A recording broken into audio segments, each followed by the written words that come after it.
Millionaire dad watches waitress feed his disabled son and changes her life. The night was cold and damp in Munich. The yellow lights from the street lamps reflected in the puddles of water that had accumulated on the sidewalks, and the cutting wind made the few pedestrians hug their coats tightly to their bodies. Inside a small corner cafe, Clara cleaned the already empty tables, feeling tiredness weigh on her shoulders. The workday was almost over, and she just wanted to go home, take a hot shower and forget for a few hours the problems that insisted on tormenting her.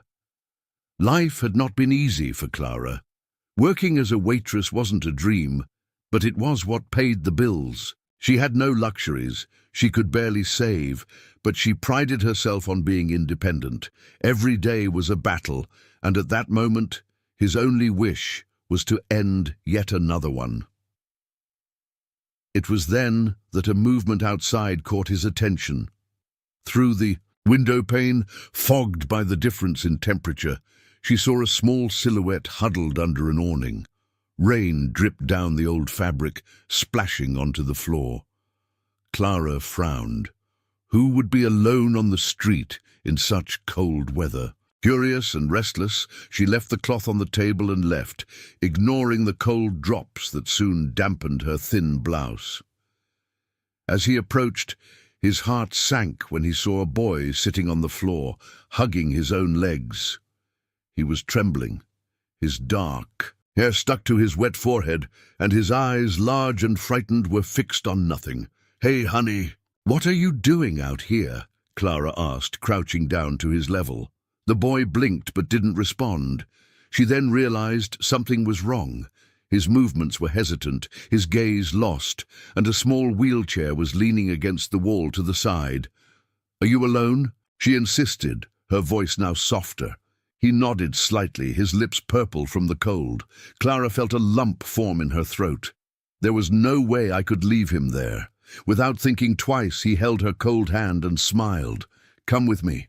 Let's go inside and warm you up a bit." Arthur hesitated for a moment, but something in her expression seemed to give him confidence. With a little effort, he settled into the wheelchair, and Clara pushed him into the cafe, feeling that that night would change her life forever.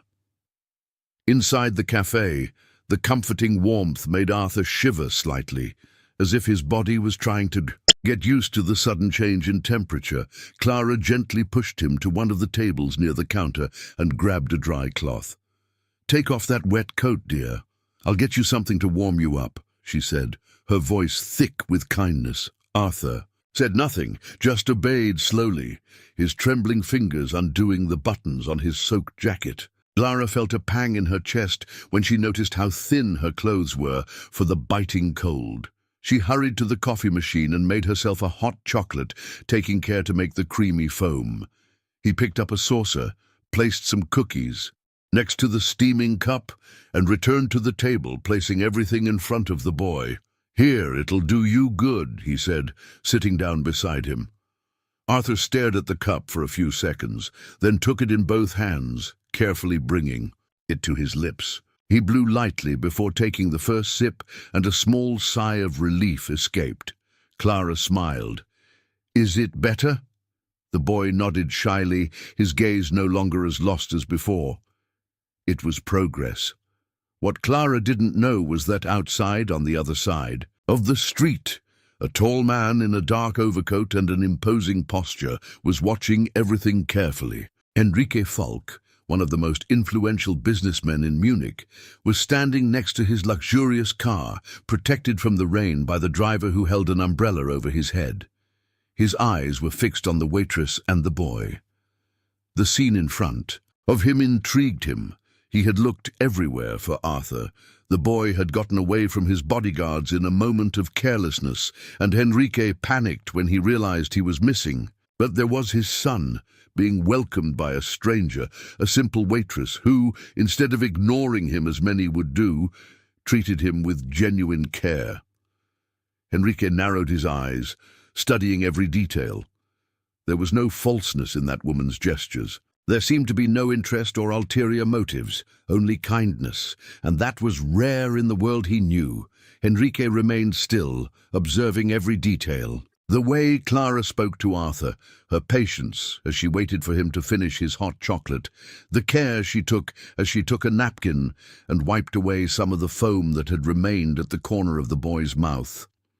Everything about her seemed genuine. That intrigued him. In his world, a gesture of kindness often came with ulterior motives. He had dealt with countless people who tried to get close to him out of self-interest, who only saw his money, his power, and never the man behind. The Falk name. But that woman, she had no idea who she was helping. To her, Arthur was just a scared and cold boy. Enrique looked away for a moment, thoughtful. Then he made a discreet gesture to one of his bodyguards who was waiting next to the car. "Find out who this Waitress is," he ordered, his voice low but firm. The man nodded and walked away without asking any questions. That same night, while Enrique was driving Arthur back home, his private investigator was already gathering information. About Clara, it didn't take long for Enrique to have a detailed report in his hands. Clara Schneider, 29 years old, born and raised in Munich. No close relatives. She had been working at the cafe for almost 3 years. Before that, she had done odd jobs trying to make ends meet. She had never been involved in any trouble, had no significant debts, and, most importantly, there was no evidence that she was involved in scams, fraud, or anything that suggested bad intentions. She was, quite simply, an ordinary woman. This made Enrique let out a long sigh. How many times in his life had he met someone without ulterior motives? The answer was obvious. Very rarely, and that was why he needed to see her again. The next morning, while Clara was cleaning one of the cafe's tables, a tall man in a well-cut suit walked through the door, catching his attention. He approached, with firm steps and a neutral expression. "Miss Schneider?" he asked, holding an envelope in his hands. Clara frowned, dropping the cloth on the table. "Yes, it's me. How can I help you?" The man held out the envelope to her. "Mr. Henry Falk requests your presence at a meeting at the Falk Tower this afternoon. Here are the instructions." She blinked a few times in surprise. Henry Falk, the billionaire? The man neither confirmed nor denied, just kept his expression professional. Clara held the envelope, feeling the firm paper between her fingers. Her heart raced. What could the most powerful man in Munich want with her? "This must be a mistake," he murmured, looking at the envelope as if it could give him answers. "The invitation is for you, Miss Schneider. He'll be expecting you at 3:00 p.m., the man said before turning around and leaving the cafe. Clara stood there, motionless, while the other employees looked at her curiously. Her boss, who had heard everything, approached. "Do you have any idea what this means? Enrique Falk doesn't call anyone to a meeting without a reason." She shook her head, still processing the situation. She remembered the boy from the night before. Arthur. Could it have something to do with him? Taking a deep breath, she opened the envelope. Inside was an elegant card, with Enrique Falk's name and the address of the Falk Tower, as well as the scheduled time. Her stomach churned. What did he want with her? The next day, Clara walked along the sidewalk looking up. The Falk Tower was even more impressive up close. A modern, imposing skyscraper with glass windows that reflected the cloudy Munich sky. She took a deep breath and walked inside. The lobby was stunning. Shiny white marble covered the floor, and a huge crystal chandelier hung from the ceiling, casting light throughout the reception area. Elegantly dressed men and women hurried by, holding briefcases and expensive cell phones. Clara looked down. At herself, her worn coat, her slightly worn shoes. She didn't belong here. An impeccably groomed receptionist regarded her with a neutral expression. "Miss Schneider?" she asked, as if she already knew who she was. "Yes," Clara replied, adjusting the strap of her bag on her shoulder. "Follow me, please." The woman led her to a private elevator where a dark-suited security guard scanned an access card. The doors opened smoothly, and Clara stepped hesitantly inside. As she climbed, she felt butterflies in her stomach grow. Why did Henrique Falk want to see her? She was no one important, just a waitress who happened to be helping his son. The elevator stopped on the top floor. The doors slid open, revealing a luxurious glass-walled office with a panoramic view of the city. In the center, seated behind a spotless desk, was Henrique Falk. He looked up at her and smiled slightly. "Miss Schneider, I'm glad you came." Clara swallowed hard. "I wish I could say the same, Mr. Falk, but I still don't know what I'm doing here." Henrique gestured for Clara to sit in a soft leather chair in front of his desk. She hesitated for a moment, still feeling out of place in the luxurious surroundings. But with no other choice, she settled down, trying to maintain her composure. "Miss Schneider," he began, looking at her with a seriousness that left no room for jokes. "I don't like to waste time beating around the bush, so I'll get straight and to the point." Clara watched him suspiciously. He didn't seem to be in a hurry, but his imposing posture and piercing gaze made her feel small there. "You have something that few people in my circle have," Henrique said, pausing as if to make sure she was really paying attention. "You see people, not as numbers, not as opportunities for your own interests. You see people genuinely.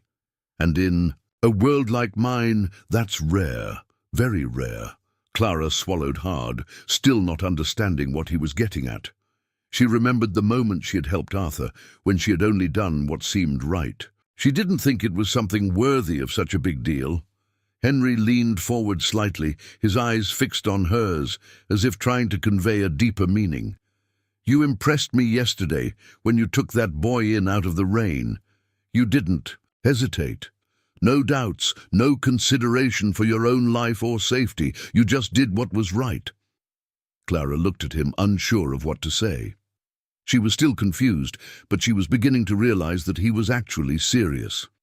"So what does this have to do with me?" she asked, more to try to understand than out of skepticism. Henry smiled slightly, as if he had already known she would ask this question. "I'm offering you a job. Not just any job, but a position in my company. I need someone like you on my team, someone who has the kind of vision you demonstrated yesterday, someone who still cares about people without getting lost in power games." Clara was silent for a moment. The idea of working in such a large company, of being involved in something so different from her daily reality, seemed absurd. She was a simple waitress. This world was not hers. She did not know if she had the necessary knowledge or skills to deal with all that.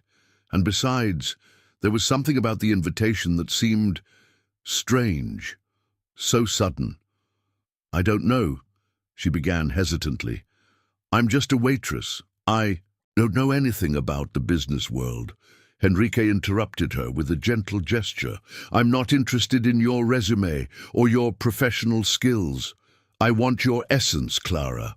I want someone who still believes that the world can be better, that compassion and humanity are not weaknesses, and you already have that. I can teach you the rest." Clara was stunned. That offer from a man like Henrique Falk seemed surreal, but something in his voice, a sincerity that she had not heard often in her life, made her feel tempted to accept. "Do you trust me?" she asked, almost without knowing why she was asking that question. It was a simple impulse, a need to feel that her decision would be more than a financial change, that there could be something deeper there. Henrique looked her in the eyes, with a lightness that Clara did not expect. "I trust you, yes, and I believe that you have what it takes to make a difference in my world. The decision is yours, of course, but if you accept, I guarantee that it will be a new beginning." Clara looked at her hands, thinking. She had already lived through many difficulties, much suffering. This job could change her life, but she did not know if she was ready to dive into this universe so far from her reality. I need time to think, she finally answered, her voice softer. I don't know if I'm ready for that. Enrique nodded unhurriedly. Of course, take all the time you need, but don't take too long. What I propose is a rare opportunity. Clara stood up, still lost in her own thoughts, but as she looked at him, she felt there was something more there, something that perhaps could be worth the risk. When Clara accepted the job, she had no idea that the challenges were just beginning. Her first day at Henrika Falk's office was a whirlwind of emotions and uncertainties. She had barely gotten used to the grandeur of the Falk Tower, with its imposing corridors and meeting rooms with panoramic views of Munich, when she felt the weight of the curious glances and distrust that hung in the air. From the moment she first entered the work area, it was clear that she was not welcome. Whispers began to spread through the corridors as soon as she crossed the door to the administrative floor.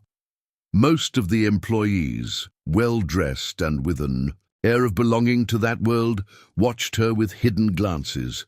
It was almost as if she were an intruder, an outsider, in an environment so different from her simple life. Clara tried hard not to let her insecurity show. She sat at her desk, which was in the farthest corner of the office, and tried to focus on her tasks. But it didn't take long for the murmurs and suspicious looks to become more evident. One morning, as she was trying to concentrate on a report, one of the receptionists, a blonde and imposing woman named Ingrid, walked past her with a fake smile. "You must be very surprised to be here, aren't you?"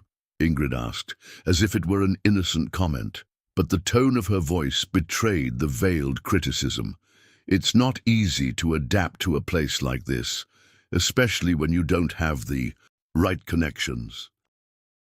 Clara tried to remain calm and answered with a tight smile, "I'm a simple person, Ingrid. I'm just trying to learn." "I can imagine," Ingrid replied, not hiding her irony. "But remember, not everyone here is as genuine as you. Here, appearances count more than intentions." Ingrid walked away with a look of superiority, and Clara felt the weight of her words. It wasn't just Ingrid's distrust that bothered her, but also the behavior of other employees. Some avoided talking to her, others exchanged judgmental glances when she passed by. At lunchtime, Clara went alone to the kitchen, where the other employees were gathered for a break. She felt everyone watching her out of the corner of their eyes, as if she were a stranger among them. She decided to get a coffee and walk away, but before she could settle into a quiet corner, she overheard a conversation that made her stomach churn. "I heard she was just a waitress. How does someone like that get a job here?" a voice whispered, and Clara recognized it as Carlos, one of the financial analysts. "I know, it's weird," another voice replied, probably Laura, the marketing assistant. "It seems like Mr. Falk has a crush on her. But who really believes that a simple woman will be able to handle what we do here?"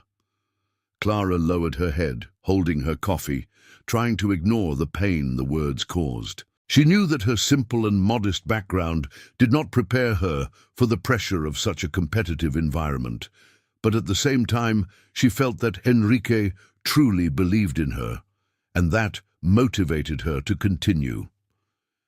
As the days passed, the gossip and distrust continued to grow. She was no longer just the new hire. She was the waitress, the woman who did not belong there. It was painful to feel this way, but Clara knew that she could not let it get her down. She was there to learn, to grow, and to prove to everyone that what she had to offer was much more than her life story. In a meeting with the team, Enrique seemed to notice the tense atmosphere, but he did not say anything in front of everyone. However, later he called her into his office, worried about the impact this could have on her. "I know what you're saying, Clara," he began, his voice deep and calm. "But I want you to know one thing. You were hired for your character and your ability to see the best in people. That's priceless. Don't let these rumors get to you. You're worth more than most people here." Clara looked at him, feeling a wave of gratitude.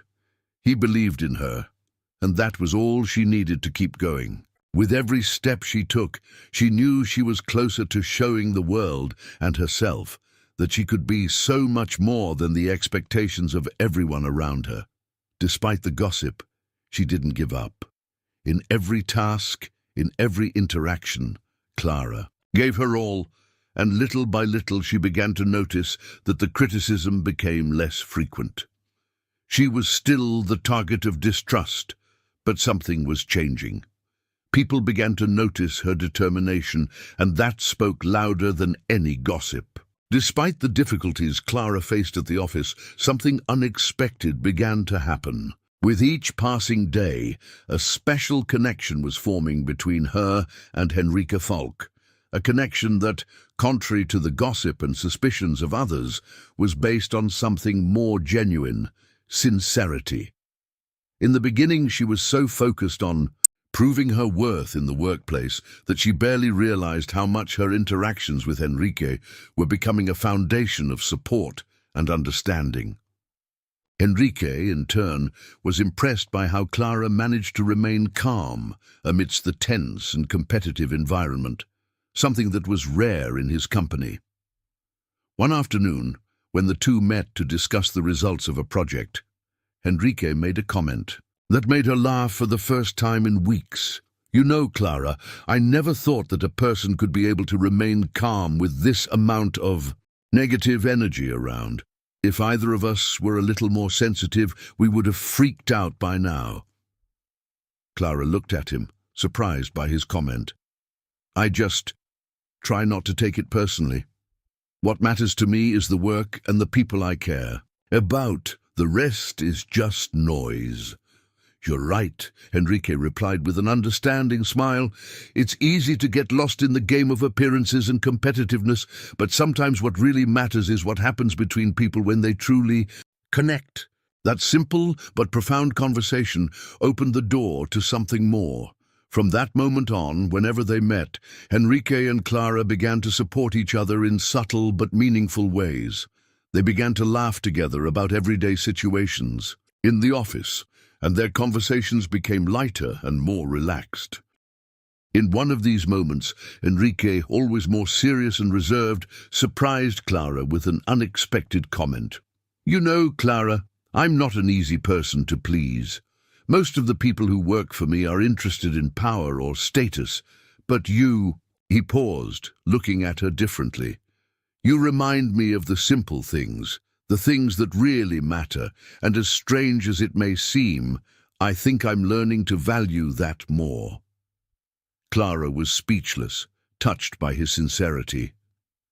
"I never imagined that someone like you, a man so powerful, so successful, would care about these simple things," she replied with a shy smile. Henrike laughed, something rare in him, but which reflected a lightness that Clara had not seen before. "I also never thought that someone like you could come into my life and make me see things differently. Sometimes life teaches us unexpected lessons. This exchange of words, which might seem trivial to many, was the starting point for something deeper between them."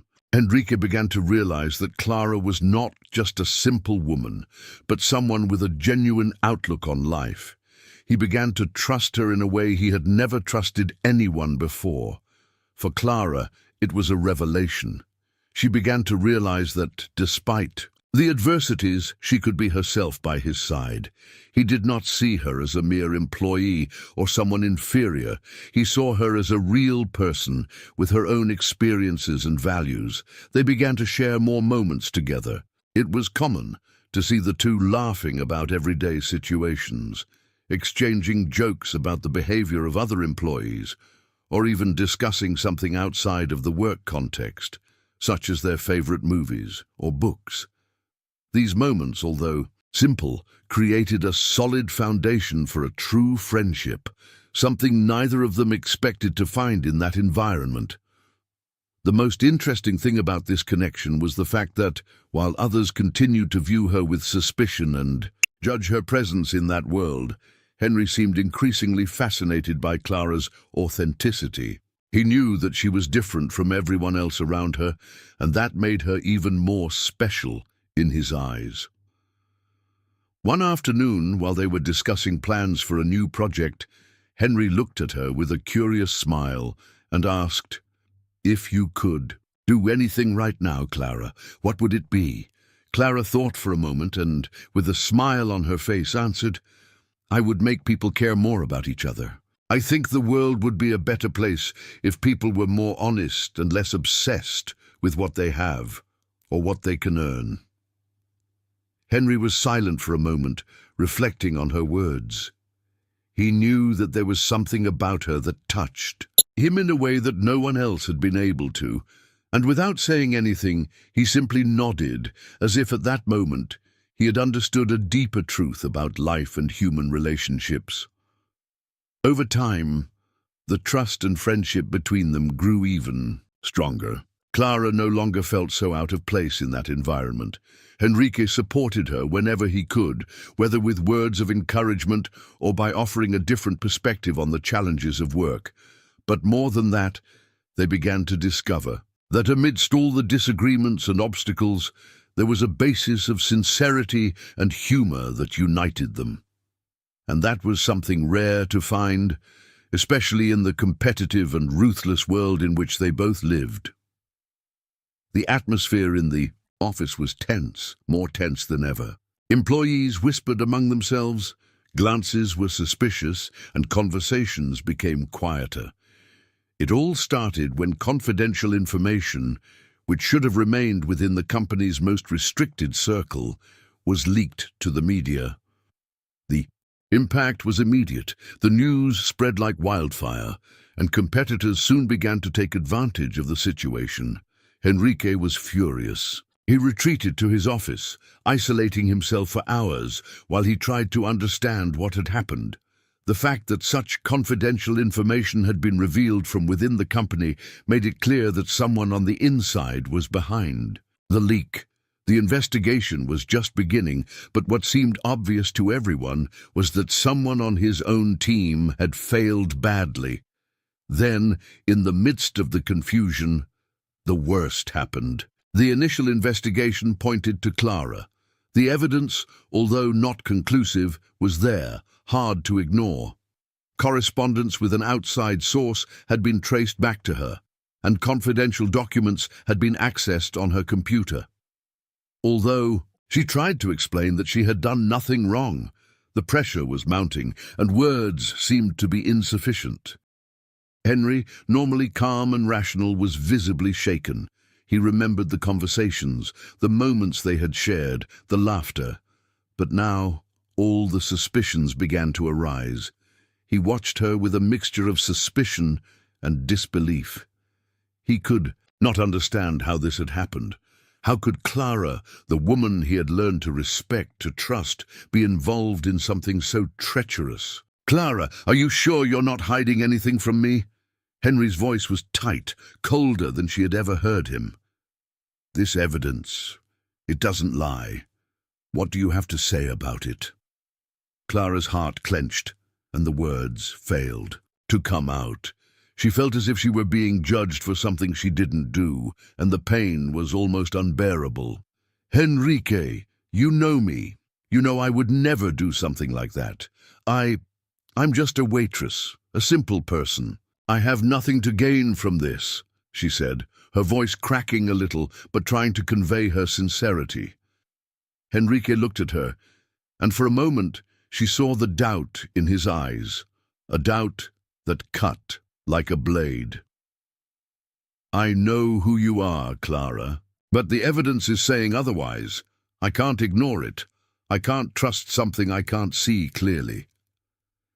Clara took a step back, her gaze fixed on the ground. Enrique's words hurt her more than she cared to admit. She never imagined that this would be the moment when she would see the shadow of distrust grow between them.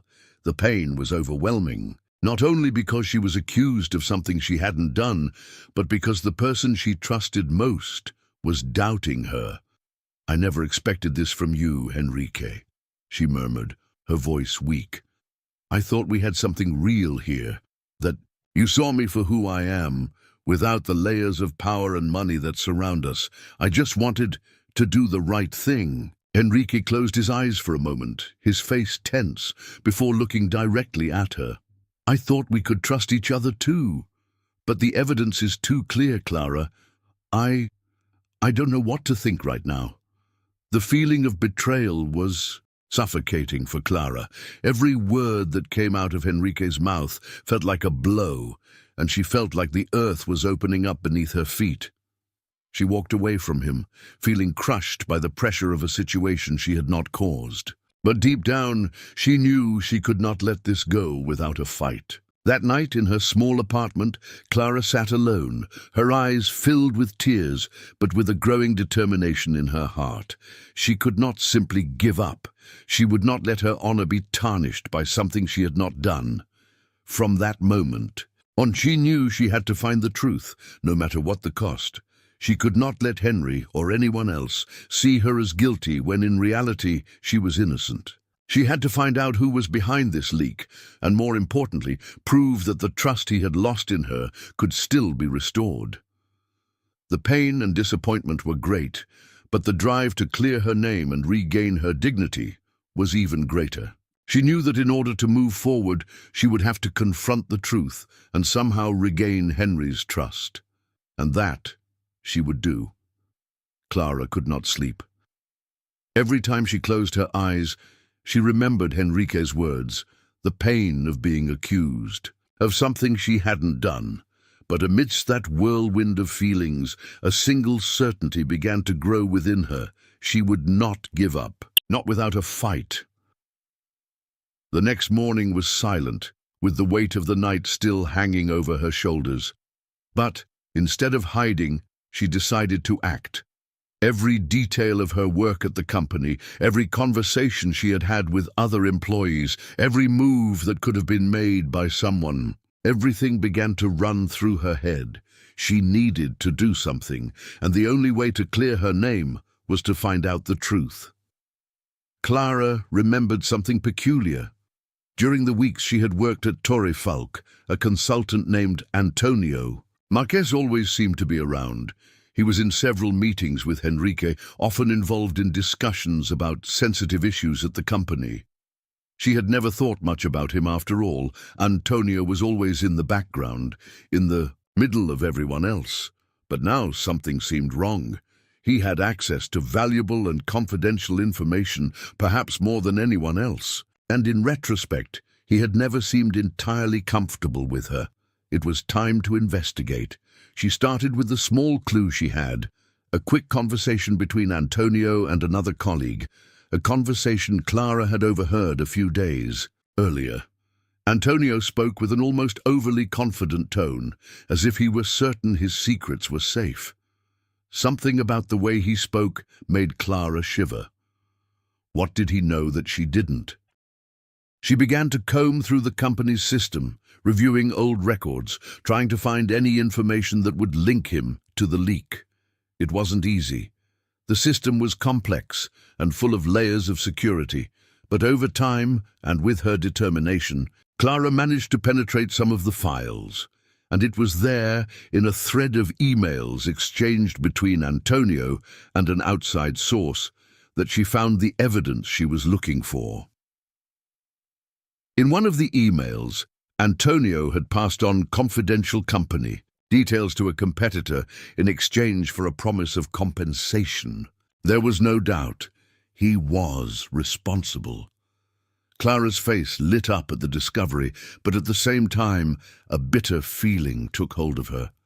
She had never imagined that someone so close to her, who had seemed so professional and trustworthy, would be capable of betraying the company in such a way.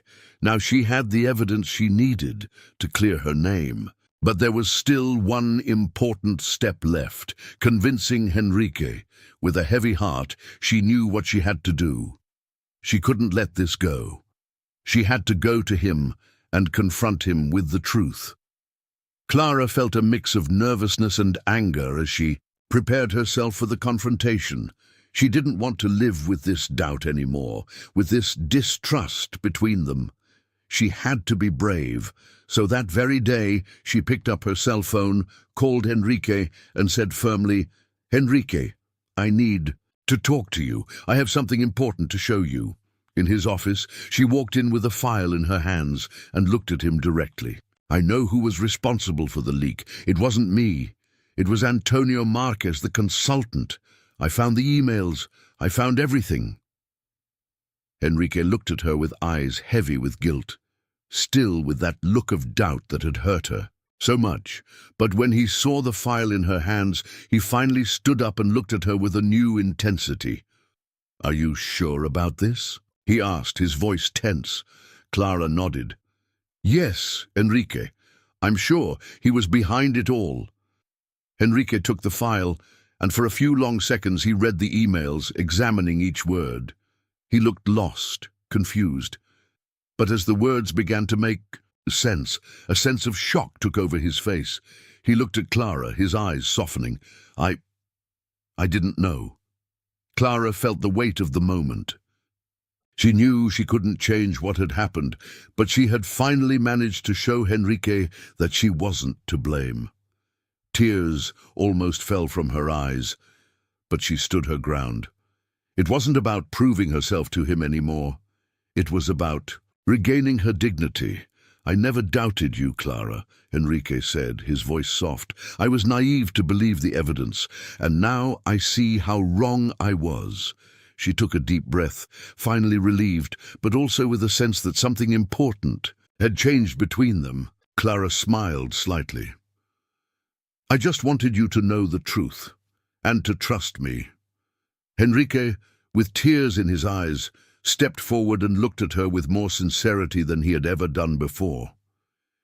"You have my trust now, and you always will." "Clara, I was wrong. I'm sorry." And in that moment, as they both stood there together, facing the weight of the truth, Clara knew she was ready to move on. It wasn't just about clearing her name, but about what it meant to be true to herself and to those around her. The days that followed Antonio's discovery were a whirlwind of emotions for Clara. She continued to work at Falk Tower, but the environment had changed irreversibly. Even with the truth revealed, something had changed between her and Enrique. The bond they had begun to build seemed fragile, broken by mistrust and unspoken words. Clara felt she needed time to process everything that had happened, to deal with what was left of her trust in Enrique. That was how she decided to walk away, even if it was subtle, without saying goodbye. She continued to do her job, but there was something distant in her gaze, a certain coldness in the way she looked at him. Enrique noticed every gesture, every silence that arose between them. The tension was palpable. And no matter how hard he tried to find words to express his regret, nothing seemed right enough to regain the trust he knew he had lost. Enrique knew he needed to do something to correct his mistake, something that was genuine, that would show her that he really cared. He couldn't wait any longer, and he knew there was no more time to waste. He couldn't let what they had lived until then fall apart because of a misunderstanding, because of an error in judgment. It was then that he decided to go back to where he started, the cafe, where it all began, where she had helped him without thinking twice, where she had been genuine and welcoming, without ulterior motives. It was there, in that little refuge, that he had the chance to apologize in a true and simple way as she deserved. Enrique entered the cafe with his heart racing, the aroma of fresh coffee in the air, the simple tables and the soft sound of conversations in the background made him feel out of place, as if the luxury of his previous life made no sense in this cozy environment. He walked to the counter where she was, organizing some utensils. Clara saw him approach, and for a moment their eyes met. Something in her hesitated. She didn't know exactly what to expect, but something inside her made her keep looking at him. Enrique stopped in front of the counter, his expression now more sincere than ever. "Hello, Clara," he said in a soft voice but full of regret. She stared at him for a few seconds, as if time had slowed down. She didn't know what to feel. There was so much pain, so much accumulated distrust. But something about Enrique at that moment seemed genuine.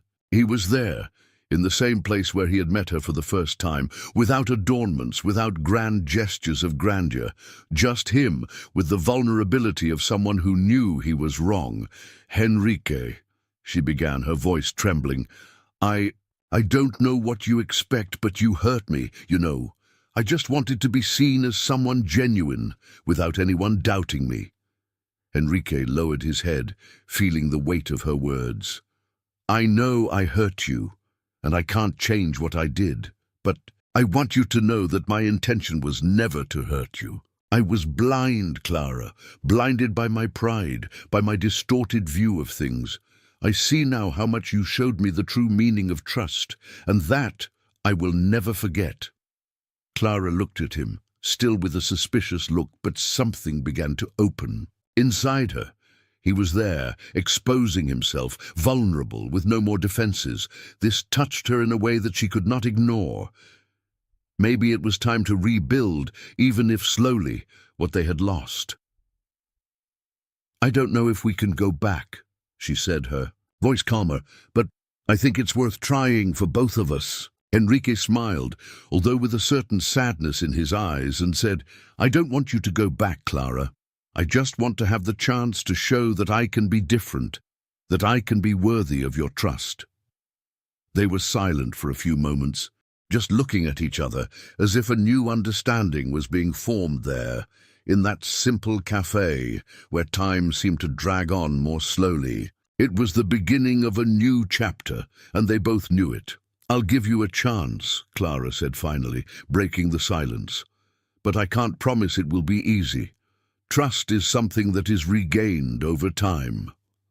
"I know," Enrique replied, his face light, "and I'm willing to wait as long as it takes, to prove that I can be someone you can trust."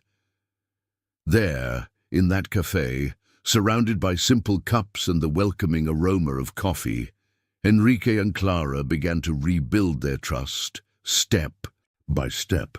They knew that the path ahead would not be without challenges, but for the first time, they were both willing to face them together.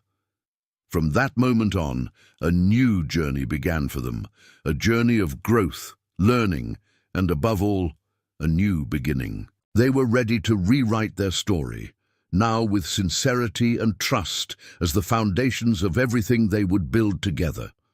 If this story touched your heart, be sure to share it with those who also need to hear about overcoming and trust. Don't forget to like and subscribe to the channel so you don't miss any exciting news.